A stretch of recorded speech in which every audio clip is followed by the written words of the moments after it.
with my bros. Okay, I ain't gonna lie. I was, a bit pissed off at the episode. Not necessarily because of the episode itself, but the fact that I went to bed probably around 11-ish, because I remember watching Sisters Live, had a great time watching live, had a great time tweeting the live stream. Check that out if you haven't. If you happen to miss the live, unfortunately, sucks to be you, because we had 2 days of great live streams in a row. The Haves and the Have-Nots and Sisters. But, yeah, I passed out because the live stream was almost an hour long. We had a good time on there.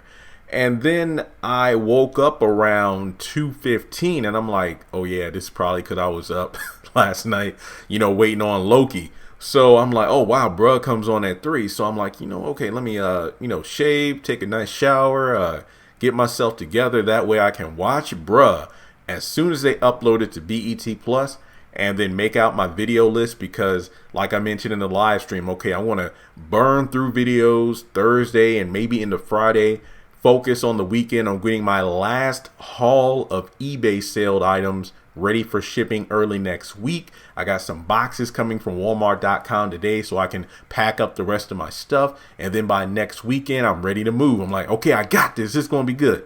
So why did bruh not go on the damn platform until like 4:30? What was going on with that? I was pissed off. I'm like, I know you ain't doctor. But in any case, this was probably the best episode of season 2 so far. No, I'm not joking. This was honestly a very good episode. Did it do a little bit too much repetitive dialogue? Not as much as it usually does. I'm giving this episode a 8 out of 10. An 8 out of 10, excuse me. So this is season 2, episode 5, entitled The Code.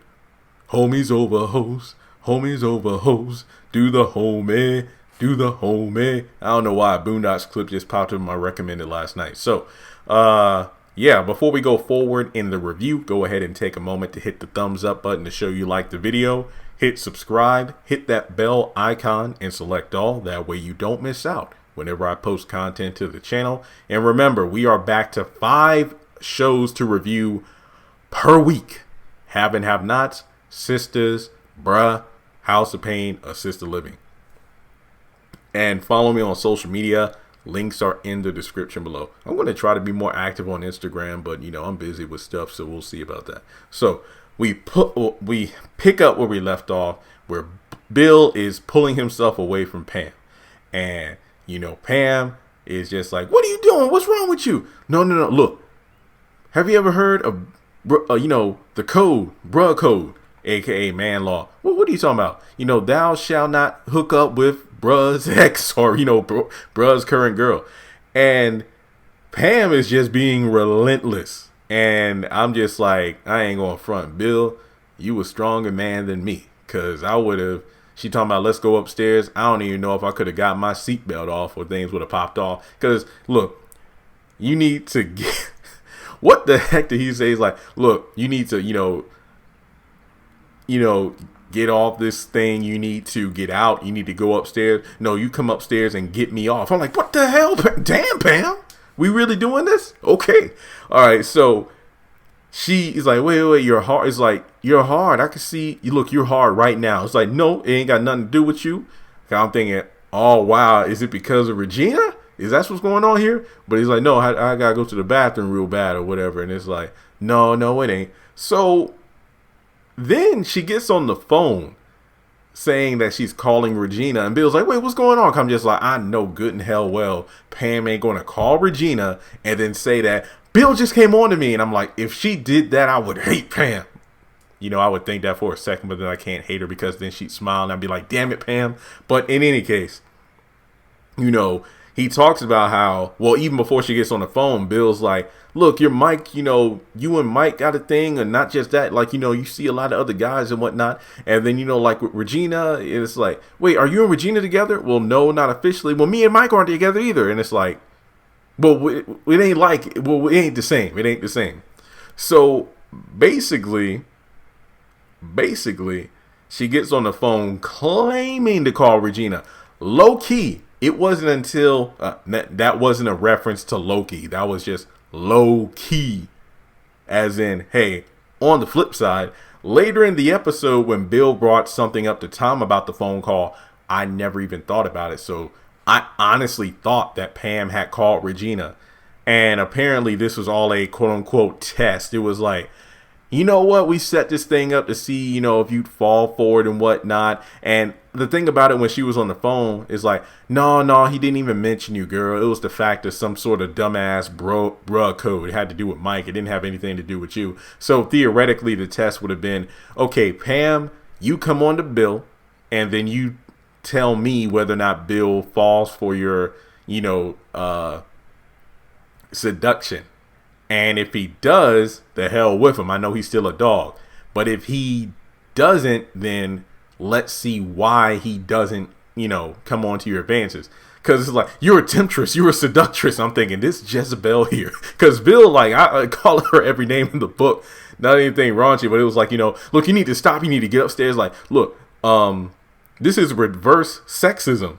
It's the fact that you come on to me. Look, you need to get out here now before I scream rape. I was saying that last week, though. I was like, that was one of the best scenes of the episode. It's like the fact that, this stuff happens to men too, but it really isn't given the attention as like a woman in the Me Too Time's Up movement. Look, this isn't me bashing those movements. It's just the fact that similar to, let's say, if a little white girl goes missing, that's going to get far more traction in the media than like a black girl missing in the same scenario. Nobody really hears about it that much. It's the same thing of like, men versus women when it comes to like sexual harassment and whatnot. Because to be completely honest, like I said before, at first I thought Pam was calling Regina to let her know, oh yeah, Bill came on to me. And that would be like the same thing as, let's say, a man in the workplace and his career is being threatened by, let's say, a female supervisor. Hey, sleep with me or you'll get fired or something along those lines. So I was very intrigued to see where this was going to go. And again, freaking Hamilton, I couldn't say no to this. I don't want to say no to this because her body said, what? Oh my gosh, she looks so helpless. And her body's saying hell yes. Oh. I was listening to the Hamilton soundtrack when I was packing some yesterday. You can't blame me. But this was really an interesting scene. I mean, again, you're like, well, Jeremy, don't you usually go on about how repetitiveness in a scene can make something boring? It was freaking Pam. Like, I don't care. It was good. It was like, I didn't know if she was trying to save face or not, but let me put it this way.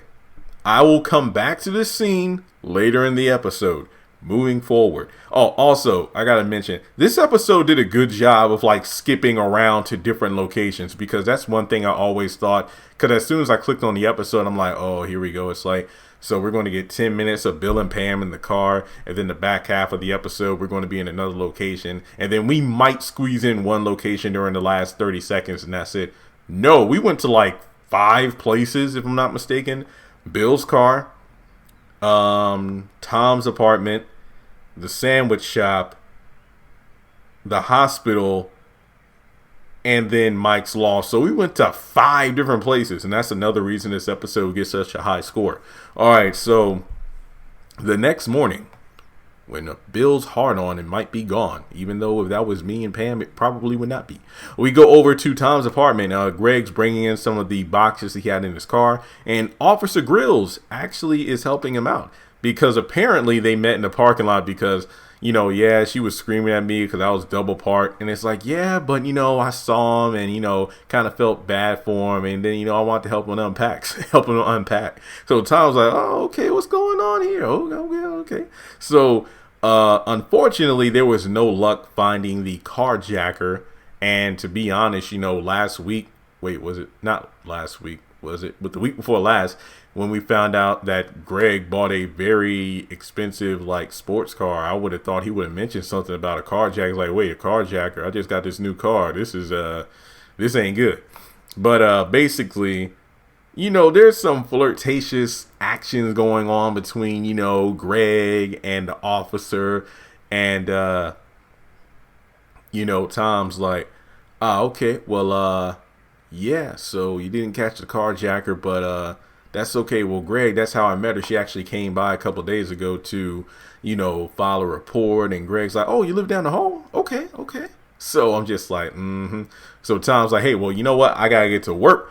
And then Greg's like, well, hey, I need a key. How do I get a copy? How do I get a key for the apartment? Hey, swing by the hospital later, and I'll help you get a copy of the key. And then, Tom probably just walked out of there like Lil Wayne. Wee, wee, wee, wee, wee, wee, wee, wee, wee. Greg with a cop now. I need caffeine. All right, so they do flirting a little more. 'Cause I think Greg opens up a box like, oh, wow, so what is it you do? You got a lot of books? Oh, yeah, well, I'm a surgeon. Oh, that's impressive. Okay.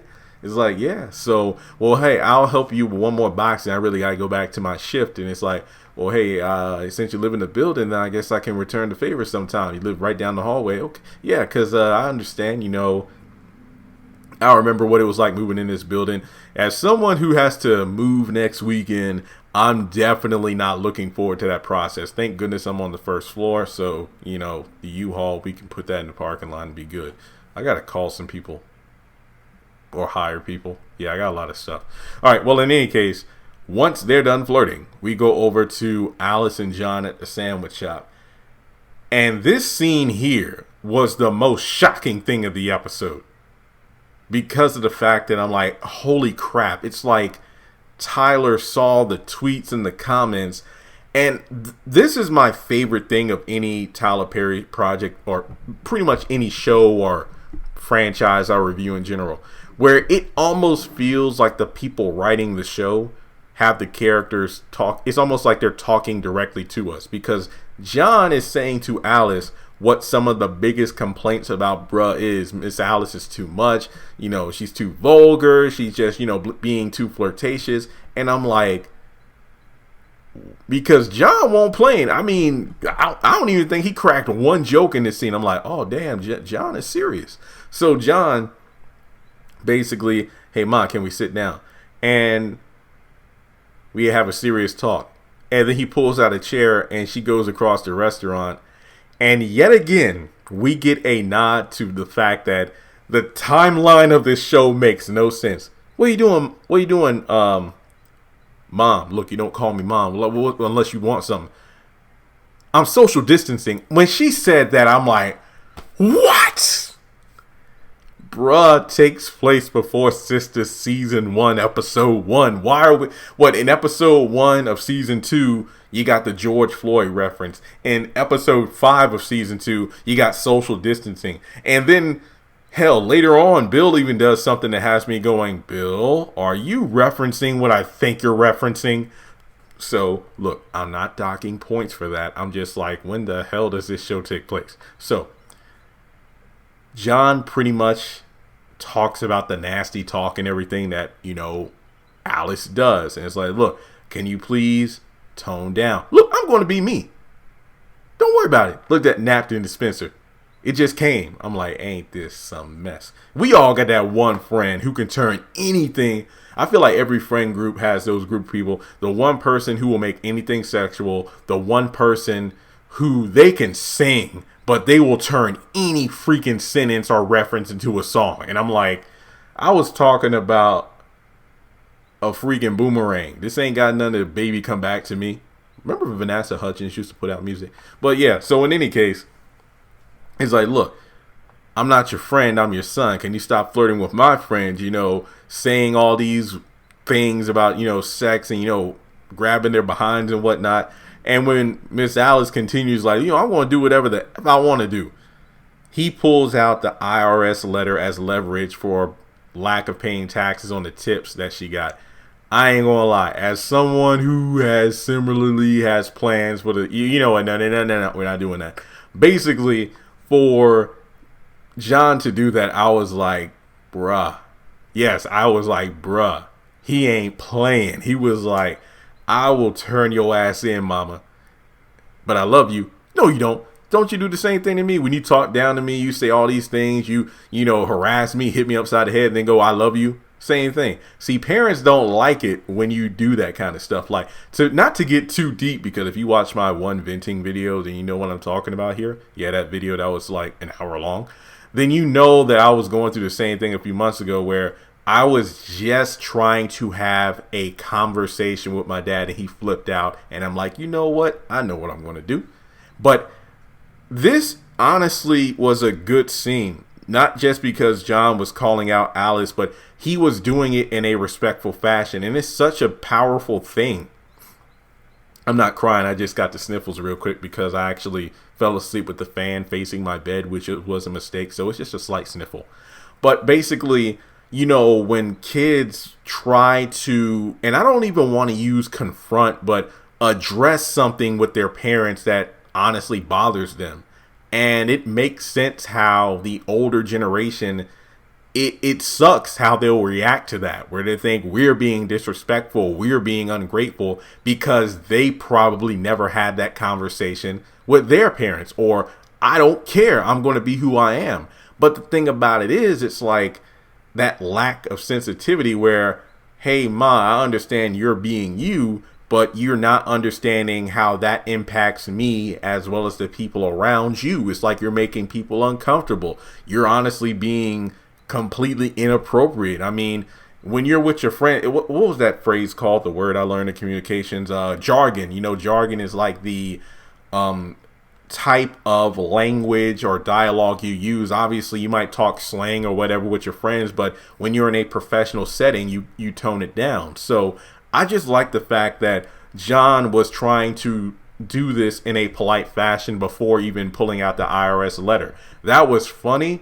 It was smart. And to be honest, think about our parents. How many of the parents wanted to, you know, get back at their folks, but they didn't have maybe the access to, you know, oh, I'm going to take you to court for emotional abuse, or, oh, I'm going to do the IRS thing. So even though it was funny when John did it, I honestly understood where he was coming from. So I honestly really liked the scene.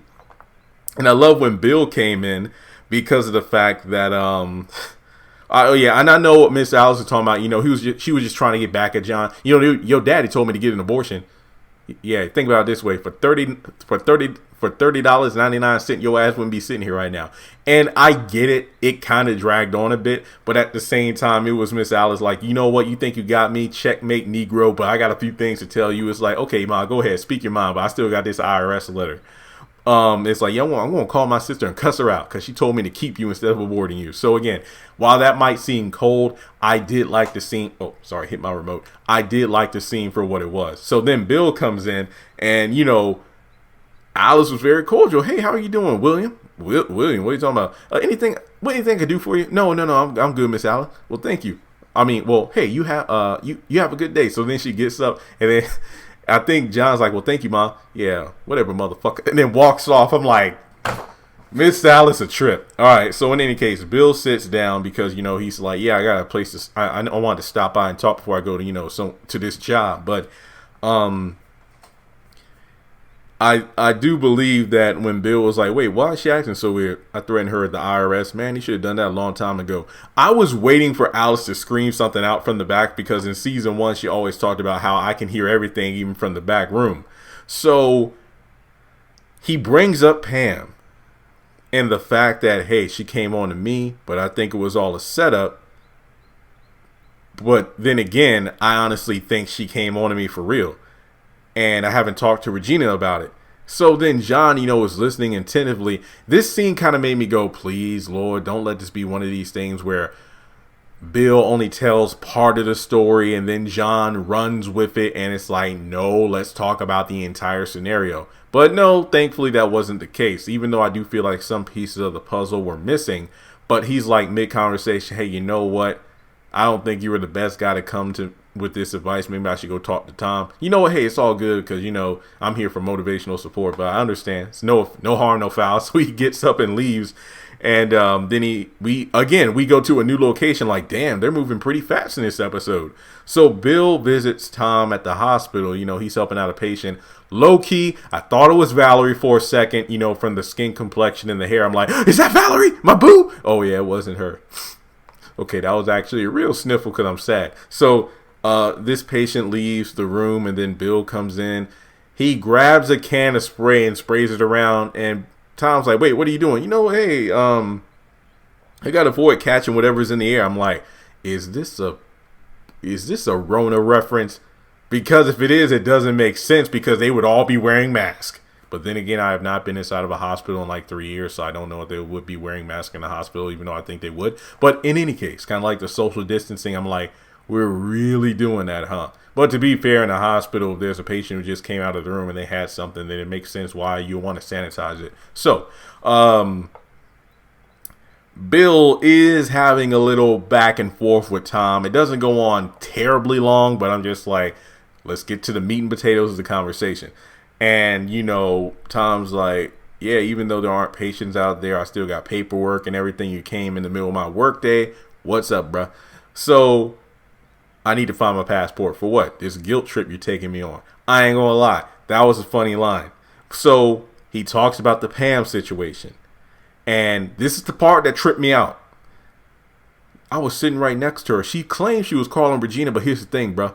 I didn't hear anybody on the other end. I'm like, Mr. Telephone Man, there's something wrong with her line. She said she calling Regina, but I think that it was a lie.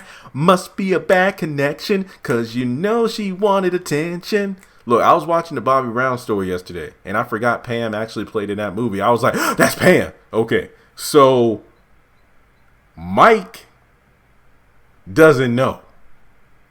He don't know about us.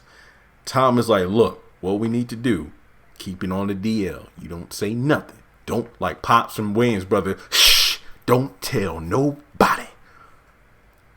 Because you need to let this go. Because, Bill's like, I really think she was coming on to me. I don't think it was an act. Like I said earlier in the video, I thought it was an act too. Her calling Regina for this being a test is something that women would do, because at the beginning of the episode, it's like, women, we need to do this kind of stuff. And I'm like, this low down, not Pam necessarily, but that's the games people play. That reminded me of Two Can Play That Game. I need to watch that movie. That's one of my favorite movies of all time. Because it's like these tests are what piss men off, well, to be fair, Bill is somebody who really needs to be tested in more ways than one because of his angst and whatnot. It's just weird seeing season 2 where we're seeing Bill being more like Mike and then Mike being more kind of low key. But in any case, they agree not to tell Mike because of his short man complex. What did they say? They were kind of making fun of Mike. It's like, yeah, I'm short, but I'm big where it counts. All right, so here's the deal. I did like how Bill countered what Tom said.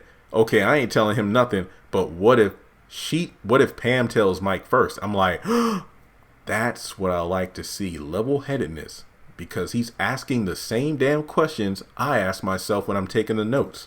So he's like, I'm going to go talk to Regina. And I was with Tom. I'm like, what the hell are you going to talk to Regina for? The only reason, well, then again, I would say the only reason to call Regina is to confirm whether or not Pam actually called her. But at the same time, I'm like, And this fool Bill pulls out an acronym because Tom's like, wait, hey, don't stalk her because you know that she already has threatened you with legal action. He's like, no, I'm just going to keep it SAP. Slightly aggressive pursuit. Sit your ass down, Bill. Sit your ass down. Also, side note, I was like, wait, is this the first time we've seen Bill at the hospital? I'm like, no, we haven't, because after the horse dropped his ass on the in the street. But it was actually like, oh, wow, to see Bill, standing in the hospital. I just like the new character combos where, yes, we've seen Tom and Bill talk before, but we've never seen them talking in this setting. So, again, this episode did a great... I got to say, across the board, I think that all 5 Tyler Perry shows, Sisters, Bruh, Have Not, Assisted Living, House of Pain, all 5 shows did a great job with pacing this week. So just kudos to them on that. But right when Bill was about to leave, Greg shows up and they're reunited. Hey, what you doing out here from LA? Oh, you got a divorce? Oh, damn. So, they all know each other from college, remember? So, this was Tom's roommate at the time. So they have a brief kind of catch up, and as soon as Bill leaves, Yeah, hey, I want to take your advice. Yeah, take my advice. Just okay. And then as soon as he leaves, like, yeah, he ain't going to take my advice. Hey, just follow my lead. Don't worry about him. So we go over to the final scene. You know, Mike's in his loft. He's doing work, and I like that. You know, he's doing his job, working from home. And no, I'm not taking that as a reference to, you know, working from home during the pandemic and lockdown. I take that as if you look back at season 1, we've seen Mike working from home a couple of times. And when he's on the phone, he's like, hey, I'll come in the office soon. We'll catch up. So Bill comes in, and I'm like, if Bill don't, what are you doing? Bill is pulling an Andy from Sisters, where he'll ask multiple friends, but then he goes to Old Reliable, aka Tom, as his last line of good advice. He'll get said advice and do the damn opposite of what he said he was going to do, which was follow the advice. And then when it hits the fan, he's going to want to talk to Tom again. And then Tom will be like, didn't I tell your ass? And I don't think Tom would say that because he really doesn't cuss like that. But I feel like even Tom would be like, look, didn't I tell your ass not to go over there? But then again, I knew you weren't going to listen to me. So Mike wants to know what Pam was talking about when Bill brought her home. This part of the episode kind of pissed me off because I was looking at the timer. I'm like, I know good and hell well we ain't going to drag this out for 2.5 minutes when Bill could just say what he need. Say what you need to say. But, you know, Bill just beats around the bush and, you know, he's like, well, hey, you know, well, you like Pam a lot, you know, and it's like, no, I ain't feeling it, bro. She can do whatever she wants. It's like, wait, there was another man upstairs, wasn't it? No, I don't know. It's like, no, it wasn't a man like that. It's like, but you wouldn't care if she was with somebody else, right? No, I don't. So Bill pulls that thing when you're talking to somebody and they're like, hey, I got something to tell you. Oh, yeah, what? No, I'll tell you later. Then what the you even say something for? You should have waited. So at the end of the episode, when Mike is pissed off, look, she kissed me, man. And I'm like, and that was the end of the damn episode. The code. It was really good, guys. Seriously, this was probably my favorite episode of season 2 so far. We had different set pieces, you know, locations. We had, you know, kind of different character interactions. Even though we saw John and Alice together for the umpteenth time, the dynamic between the two in the conversation was really good. I mean, the Pam stuff at the beginning, good stuff. For real, it makes you wonder if Pam was really coming on to Bill, if she was just drunk, if this really was a test by Regina. There are a lot of questions to be asked here. It's just one of those things where, okay, you got my interest, bruh. Let me see where this story is going. Can I see Pam being attracted to Bill? I mean, to be fair, she did say, I get what I need from multiple men because there isn't just one guy that I can get it all from. How will Regina feel about this? You know, believe it or not, this goes back to what I said last week. It's pissing me off, but I'm kind of rooting for Bill in this situation because he didn't ask for any of this. But then again, if I were in his position, who the hell would I be to complain? That's all I'm saying. Front seat, Pam coming on to me. Hey, do what you got to do, bruh.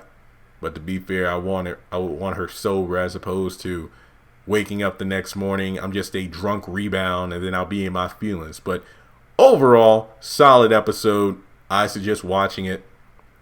And if I'm not mistaken, aren't these episodes? I think when the cast were saying longer episodes, they probably meant maybe not the hour-long episodes, but I don't think these episodes are like 21 minutes anymore. I think they're running like 23, 26 minutes, and it shows, and it's good. So overall, love the episode. This was a solid week of Tyler Perry content. Can't wait for you to get all the reviews and everything later today and possibly Friday.